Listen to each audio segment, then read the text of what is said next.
Hello mga ka-reels! Ayan, tayo ay gagawa ng budget-friendly na pang-merienda. Nakita nyo, meron akong lumpia wrapper. Ordinary lumpia wrapper lang yan. At ito'y pwede nyong mabili sa palengke.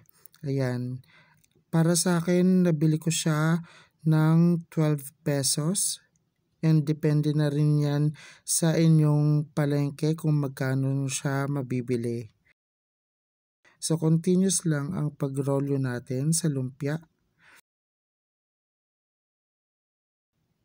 Ayan, halatang hindi marunong. Ayan, sige. At nakalahati na nga natin ang pagrolyo ng lumpia.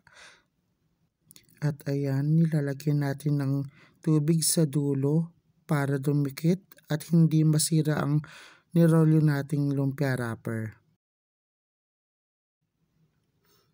At ayan, kompleto na ang lumpia wrapper natin. Naibilog ko ng lahat.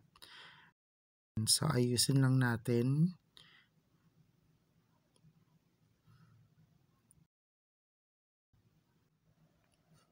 At pagkatapos nating irolyo, ginupit-gupit ko ng maliliit ang lumpia wrapper. Pero dahan-dahan lang para hindi siya masira sa pagkakabilog.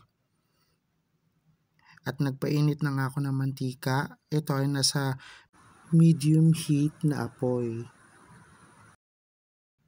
At nagsalang na nga ako ng first batch. Ayan, hintayin lang natin siya maging golden brown. Tapos hanguin natin sa mantika ang first batch.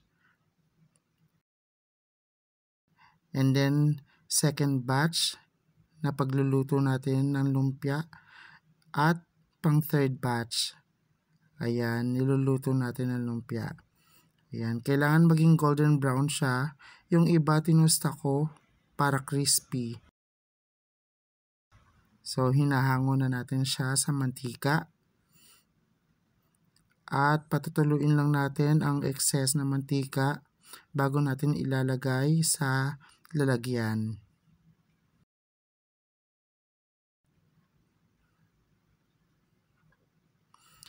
O, diba? Ayan ang kinalabasan. Ayan na ang resulta ng pagpiprito natin ng lumpia wrapper. Meron ako ditong Japanese mayo. Ayan, nilagyan ko lang ng konti na Japanese mayo yung lumpia wrapper natin. Ayan, tas gumawa na rin ako ng pangalawang dipping. Pinaghalo ko lang yung Japanese mayo at ketchup. So, tikiman time na. Ipapanik ko sa inyo kung gaano ka-crispy neto.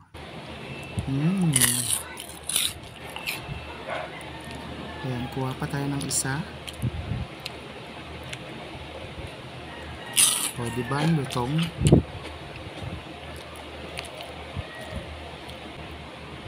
So, kuha tayo ng isa at isaw-saw naman natin sa ginawa nating dipping.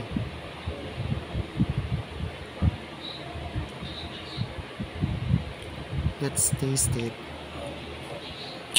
Ang sarap. O, diba? Napakadaling gawin at murang-mura pa. Thank you for watching.